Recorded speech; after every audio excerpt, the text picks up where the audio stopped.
The vast obsidian amphitheater of the High Synod was not designed for comfort.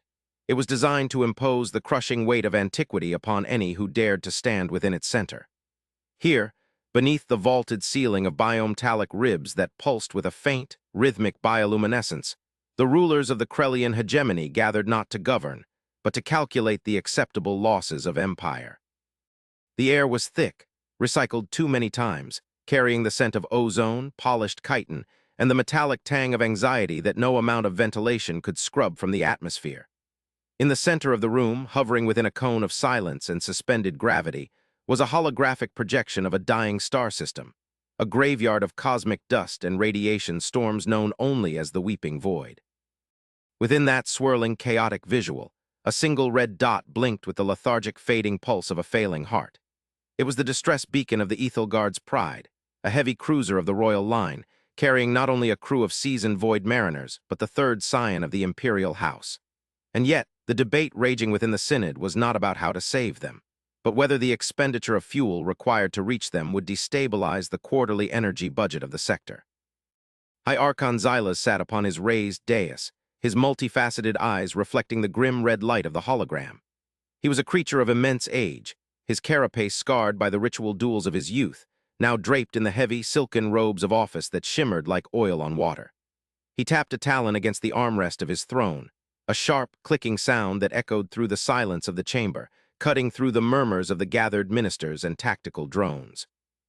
He looked down at the tactical officer, a younger Krellian whose mandibles twitched with nervousness. Xylas did not care for the emotional volatility of the younger generation. They had not known the great famines of the previous cycles, nor the cold logic required to keep a civilization alive in a hostile galaxy. To Xylas, the universe was a ledger. Entropy was the tax, and survival was the net profit. There was no room for sentimentality in the ledger.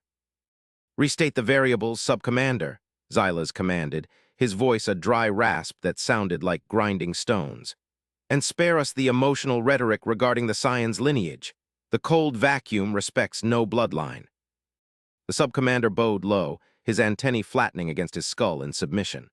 "High Archon, the Ethelgard's Pride suffered a catastrophic failure of its singularity drive while traversing the Weeping Void. They have dropped out of subspace in the center of an ionic accretion disk. The radiation is stripping their shields. Their life support is operating on reserve batteries. Based on the transmission delay, they have likely already lost primary heat regulation. The temperature on the bridge is plummeting." "And the rescue parameters?" Xylas asked, though he already knew the answer. He had run the simulations in his own neural implant a dozen times since the session began. "To reach them in time," the Sub-Commander hesitated, the data pad in his claws trembling slightly. "We would need to divert the 7th Logistics Fleet, which is currently transporting the harvest from the agri-world of Tarnish. If we divert the fleet, the harvest will spoil before it reaches the core worlds. The caloric deficit would trigger food riots in 3 separate systems. The actuarial drones estimate a loss of civilian life in the millions due to famine and civil unrest." A murmur of agreement rippled through the Synod. The ministers nodded their heavy heads. It was the terrible math of their existence. To save one ship, even a ship carrying royalty, they would doom millions to starvation. It was a tragedy, yes, but it was a mathematically necessary tragedy. The Krellian hegemony prided itself on this cold rationality. They were the survivors of the galaxy because they could make the hard choices that softer species could not. They did not succumb to the weakness of empathy when the survival of the species was at stake. "Then the decision is made," Xylas announced, his voice finalizing the doom of the Ethelgard's Pride. "The 7th Fleet will maintain its course. The harvest must be delivered. We shall commend the souls of the Ethelgard to the Great Silence. Let their sacrifice be noted in the histories as a necessity of state. Send a transmission to the scion if the interference allows. Tell him he dies so that the hegemony may live. It is a noble end." The Sub-Commander looked as though he wished to protest, to scream, to throw his data pad at the feet of the Archon, but he did nothing. The hierarchy was absolute. The logic was flawless. He turned back to the console to send the death warrant disguised as a eulogy. But before his claws could touch the interface, a new sound cut through the chamber. Low, resonant thrum that seemed to vibrate the very floor beneath their feet.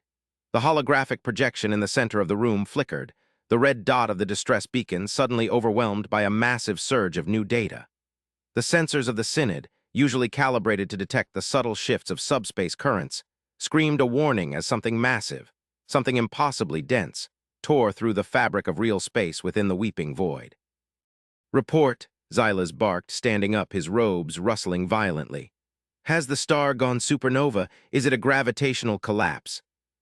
The tactical officers were scrambling, their claws flying over the holographic interfaces, attempting to interpret the flood of chaotic data. The main viewscreen expanded, zooming in on the sector where the Ethelgard's pride lay dying. The swirling clouds of ionic gas and radiation were being pushed aside, parted like water before the prow of a leviathan. Space itself seemed to bruise, turning a deep, violent purple as a tear opened in the vacuum. Not a standard warp gate, not a slipstream tunnel, but a brute force puncture of the dimensional barrier. "It is not a natural phenomenon, Archon," the subcommander gasped, his voice bordering on hysteria. "It is a transition signature, a vessel, but the mass readings are erroneous. They register a gravitational displacement equivalent to a small moon." "A moon?" Xylas hissed. "Impossible. No species in the known sectors possesses the energy output to move such mass through a hyperlane. Is it the Cygnus Federation, the Valari swarm?" "Unknown, Archon. The signature does not match any known configuration. It is geometric, brutalist. It is radiating energy across the entire electromagnetic spectrum. They are hailing us." "Hailing us from the weeping void?" Xylas stared at the screen. Through the static of the ionic storm, a shape was emerging. It was a block of gray, scarred metal, vast and unrefined, lacking the elegant curves of Krellian design or the organic flow of the Valari. It was a brick thrown through the window of the universe. It bristled with antennae, radiator fins, and weapon emplacements that looked less like military hardware and more like industrial demolition equipment. Along its flank, painted in stark white letters that defied the gloom of deep space, were glyphs the translator algorithm struggled to parse before finally rendering a translation. UES Antaeus. "Put it on screen," Xylas commanded, settling back into his throne, his mandibles tight. Fear, cold and unfamiliar, began to creep into his gut. If this was an invasion, the hegemony was unprepared. The static cleared, replaced by the image of a bridge. It was dimly lit, illuminated by the glow of hundreds of monitors. The beings staffing it were bipedal, soft-skinned, lacking natural armor or exoskeletons. They wore simple, utilitarian uniforms of dark blue and gray. They looked fragile. And yet the figure sitting in the center chair exuded a calmness that was almost insulting given the catastrophic environment their ship had just entered. The alien creature, a human the database supplied, a species from the outer rim, rumored to be isolationist and erratic, looked directly into the camera. He was older, his face lined with the stress of high-gravity living, his eyes dark and unimpressed by the grandeur of the Krellian Synod. "This is Captain Halloway of the United Earth ship Antaeus," the human spoke, his voice translated into the clicks and hums of the Krellian tongue, yet retaining a flat, gravelly effect. "We picked up a distress beacon on an open frequency. We are responding to the vessel identified as Ethelgard's Pride. We are initiating rescue operations. We advise any other vessels in the sector to clear the immediate vicinity. We're about to vent a lot of heat, and we don't want to cook your sensors." Xylas stared at the screen, stunned. "Captain Halloway?" he interjected, his voice amplified to project authority across the light years. "This is High Archon Xylas of the Krellian hegemony. You are entering a restricted zone of high radiation. That vessel is lost. The logistical cost of retrieval is greater than the value of the asset. We have already calculated the outcome. You are risking your ship for a corpse." The human captain blinked slowly, as if processing a particularly stupid statement. He didn't look angry. He didn't look heroic. He looked tired. He leaned forward, resting his chin on his hand. "We didn't ask for your math, Archon," Halloway said, his voice dropping an octave. "And we didn't ask for permission. Where we come from, when a ship screams, you answer, Antaeus out." The connection was cut not with a dramatic flare, but with the mundane click of a switch. The screen reverted to the tactical map. Xylas sat in silence, the entire synod watching him. The humans were entering the storm. They were ignoring the calculus. They were engaging in an act of supreme irrationality.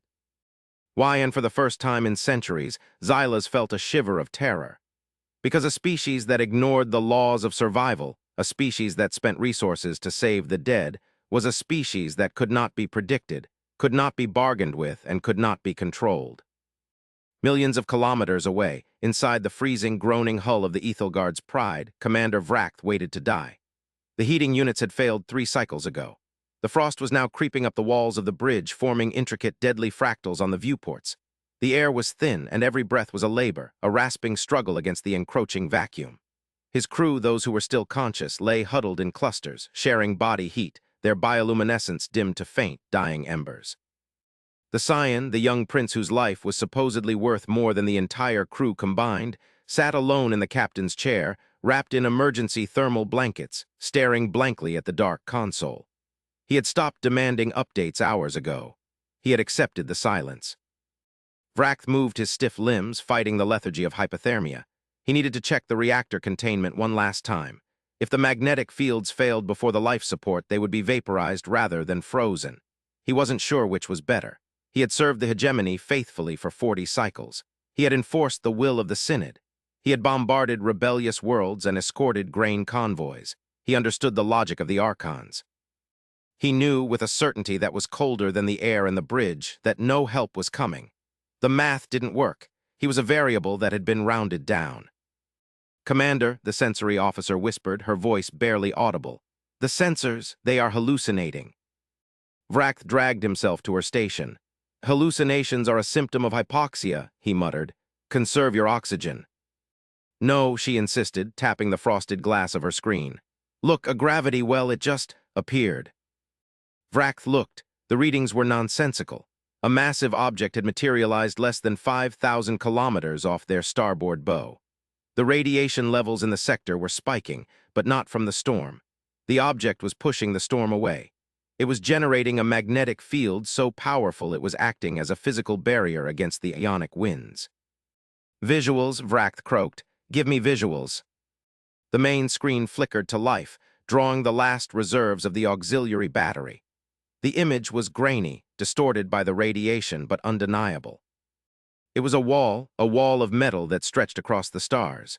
The human ship was so large it blocked out the chaotic swirl of the nebula behind it. It was ugly, utilitarian, and covered in scars. It looked like a flying refinery, a city-state strapped to engines the size of mountains, and it was moving toward them. "Unidentified vessel," a voice crackled over the comms, bypassing the hegemony's encryption protocols with terrifying ease. "This is UES Antaeus Flight Control. We have you on scopes. Your thermal signature is critical. We are extending a hard dock umbilical. Do not attempt to maneuver. Your hull integrity is compromised. If you fire thrusters, you'll shatter like glass. Let us catch you." "Catch us?" Vrath whispered. The concept was absurd. You did not catch a heavy cruiser. But the humans did. From the belly of the Leviathan, great arms of metal and light extended, tractor beams visible as shimmering distortions in the dust, accompanied by physical grappling clamps the size of skyscrapers. The Ethelgard's pride shuddered as it was seized. The screech of metal on metal vibrated through the hull, a sound of violence that was somehow the most comforting thing Vrath had ever heard.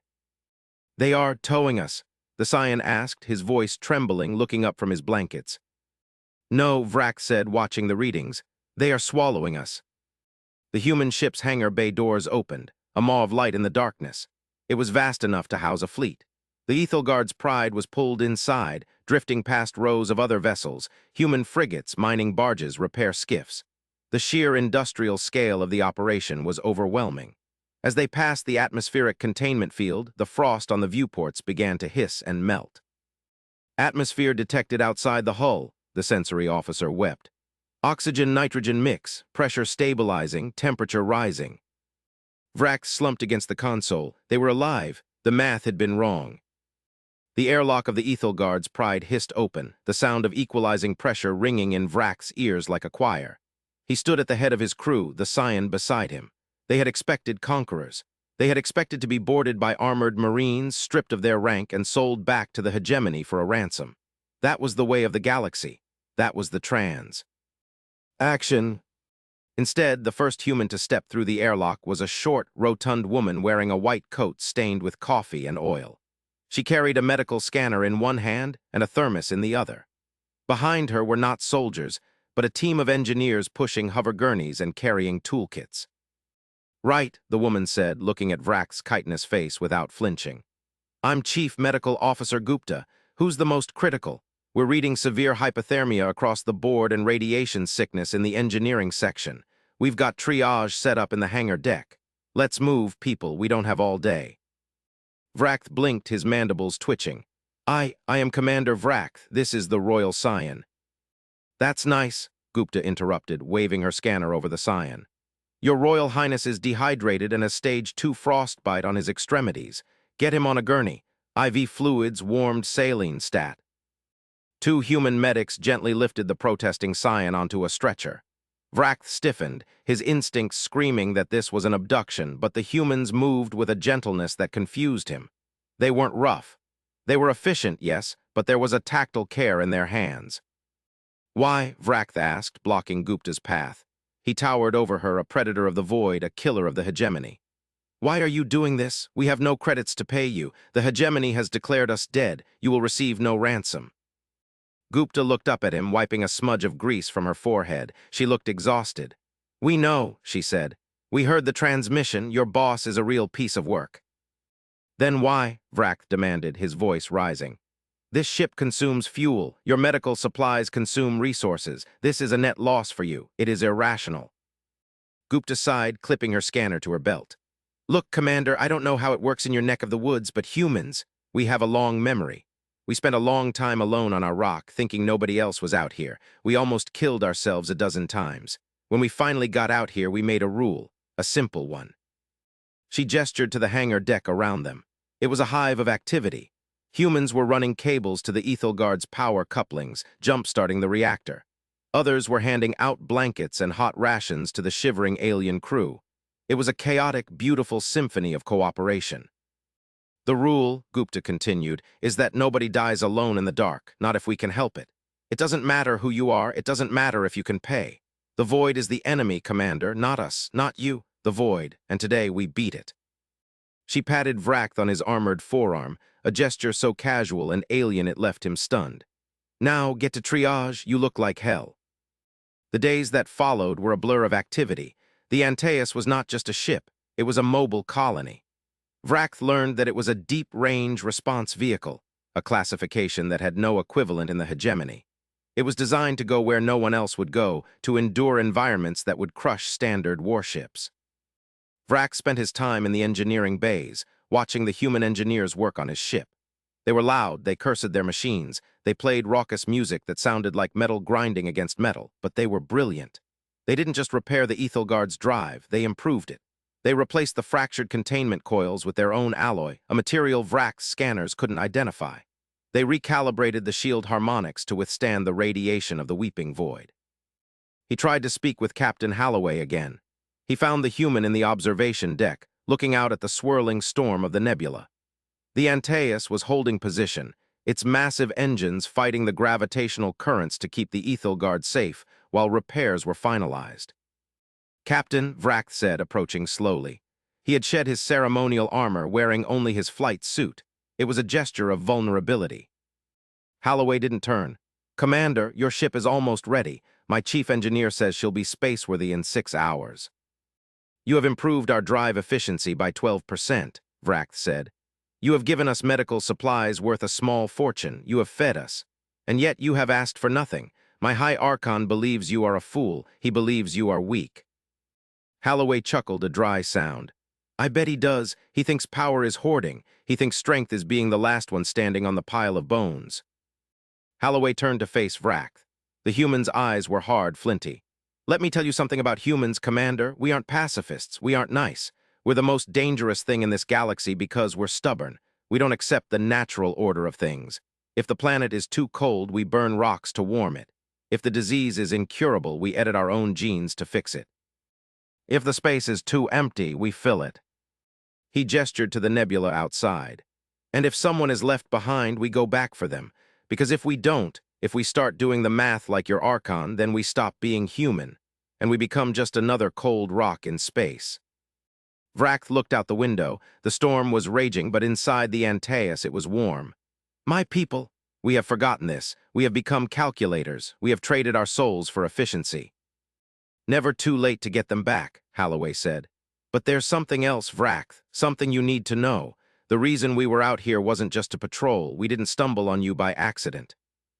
Vract stiffened. Explain. Holloway walked over to a console and keyed in a command.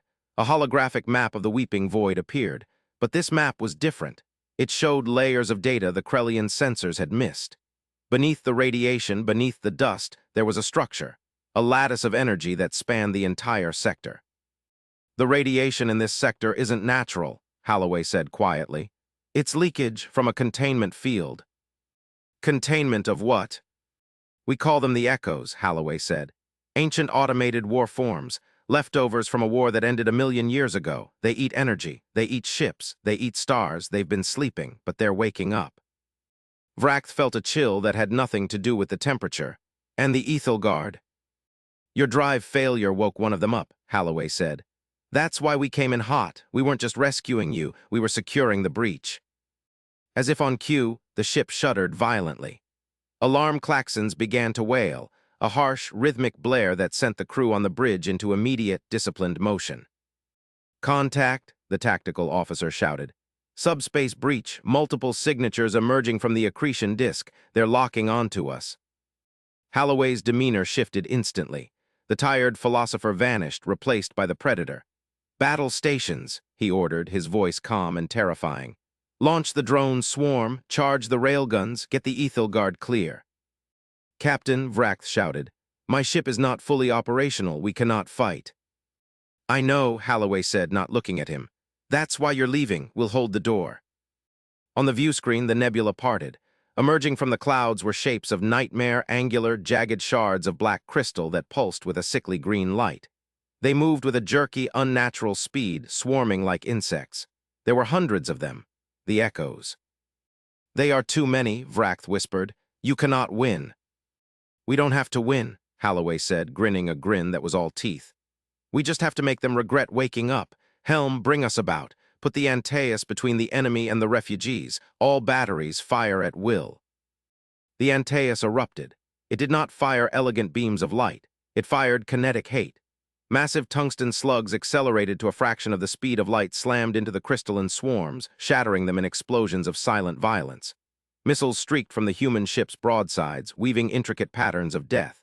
The Antaeus took hits. Beams of green energy scarred its armor, melting hull plating, but the ship didn't falter. It absorbed the punishment like a boxer, rolling with the punches and hit back harder. Vract watched in awe. The Krellian way of war was precise, surgical. This was a brawl. The humans were fighting with a ferocity that defied logic. They were taking damage to protect a ship that wasn't theirs for a people that had left them to die.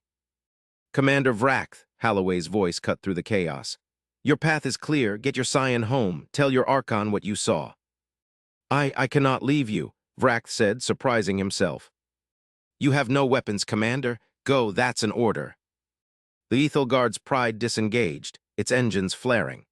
As it pulled away, Vract watched the Antaeus on the rear view screen. The human ship was surrounded, burning, bleeding atmosphere, but it was still firing, still fighting, a defiant spark in the overwhelming dark. The return of the Ethel Guard's pride to the High Synod was an event that defied the predictions of every actuary in the hegemony. When the ship limped into the home system, its hull patched with human alloys, its drive humming with a strange, efficient rhythm, the traffic controllers were so stunned they forgot to request docking codes. Commander Vract marched into the obsidian amphitheater. He did not bow. He did not scrape. He walked with a heavy, purposeful stride, his boots ringing on the floor. Behind him walked the scion, who looked older, harder, no longer a pampered prince but a survivor. High Archon Xylas sat on his throne, his mandibles slack. You exist, he stammered. The probability was near zero. The probability was zero, Vract said, his voice echoing in the silent hall. By our math, we died. By our logic, we are ghosts. He stopped at the base of the dais and looked up at the ruler of his people. But there is a new math, Archon, one we have ignored. Vract activated a portable hollow emitter. The image of the UES Antaeus filled the chamber. It showed the human ship, battered, burning, surrounded by the wreckage of the Echo fleet. It showed the humans holding the line. They saved us, Vract said. Not for profit, not for alliance, but because they refused to let us die. And while we debated the cost of fuel, they spent their blood to hold back a darkness we didn't even know existed. He pointed to the image of the echoes. The ancient enemy has returned. The weeping void is an open gate. The humans are fighting them alone. They are the shield that protects us while we sit here and count our coins. A murmur ran through the synod. Fear, yes, but also shame. A deep cultural shame that they had not felt in eons. The realization that their survival had been bought by the sacrifice of lesser beings. The human Captain Holloway gave me a message, Vrack lied. It wasn't a direct message, but it was the truth he had learned. He said that the void is vast and cold and it wants us dead. He said that the only heat in the universe is the heat we make together. He invited us to stand. The scion stepped forward. I am alive because of them, the prince declared, his voice breaking but strong. I will not let them die alone. I command the 7th Fleet to mobilize, not to transport grain, but to war. Xylas looked at the hologram, then at the scion, then at Vrack. He looked at the ledger in his mind. He saw the columns of profit and loss. And for the first time, he saw that the greatest loss would be to survive as cowards while the humans died as heroes. The logic has changed, Xylas whispered. He stood up, his robes unfolding like wings. The hegemony does not accept charity, we repay our debts. He slammed his staff of office onto the floor.